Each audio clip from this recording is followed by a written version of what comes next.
Welcome back to Sports Night. I'm now joined by assistant coach of the men's basketball team, Jason Steege. Thanks for being here, Jason. Thanks so much for having me. Your team's lost some close games this year. What do you try to do to work on that and start coming out on top in those games?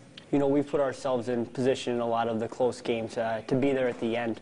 And, you know, it's just getting some experience and having our guys be in those situations and getting exposed to those different situations. And lately we've been able to come through in those late games. We got a close win against Luther, and then we went on the road and got another good win where we played in the second half and only led by a couple at halftime down at Cornell. So just exposure in those situations is going to be huge for our guys and putting them back in those situations to be successful again. Your team's sitting in 7th place right now in the conference. What do they need to do to make it into the conference tournament? You know, we need to just focus on what we're doing right now. You know, we got to take it each game at a time, and you know, if we can string some wins together here at the end of the year, we can put ourselves in a position where we have an opportunity to get back into that 6th seed for the conference tournament. So our focus right now is on Dubuque coming in or heading over there on Wednesday, and they're at the top of the conference tied with Luther right now. So we need to obviously focus on that game, and hopefully we can put ourselves in a position to get back into the hunt there. Do you think this team could catch some people by surprise if it did get into the Iowa Conference Tournament? I think that, you know, we have some good experience returning, and then some of our younger guys have been coming along here throughout the year. So, you know, we feel that we're playing some of our best basketball right now. We need to continue to build on what we have been doing here as of late with the wins over Luther and Cornell.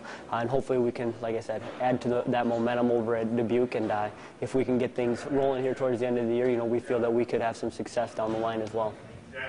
What's it been like to have such a dominant player leading the Iowa Conference in scoring like Jordan Sadoff? You know, Jordan's been a special player for us this year, and you know, we know that a lot of teams focus their defensive efforts on what he's going to be doing every night and on a nightly basis. And Jordan, you know, he kind of takes things in stride. Teams will post-to-post double him, double down on him, help off of other guys on the court, and you know, it's obviously opened up some areas for some other guys on our team to step up. And you know, here lately they've been doing that, and you know, we look forward to having those guys in those situations again here. Now, what's it been like to coach at the school that you played for? It's been a challenging and learning experience in both regards. It's been, you know, it was challenging right away because, you know, I still knew some of the guys on our team and played with some of the guys that were on our team. And as those guys have graduated, it's become more of the player-coach relationship rather than they were my friends when we were in college. So it's been challenging. It's been fun because, you know, you always cherish those times working at your alma mater, and getting a chance to come back and be a part of the program has been something special. Do you have ambitions to be a head coach somewhere? At some point I would like to have that opportunity. It just kind of depends on the timing of things, and obviously Coach Faith has been a great mentor for myself and somebody that I enjoy learning from. So at some point I would like to be a head coach, but who knows when that'll be right now. Is there an underclassman on the team this year that you think can really step up next year? You know, we have a few good underclassmen and a good group of guys as underclassmen that, you know, really could do some nice things down the line. Just some guys that have done some things here recently. Thomas Perkins, who's a sophomore for us, has done some nice things. He's second on our team in 3-point field goals made.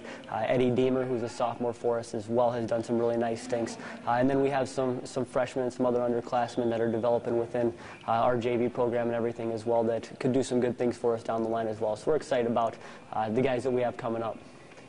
Are there any current players that remind you of yourself when you were playing?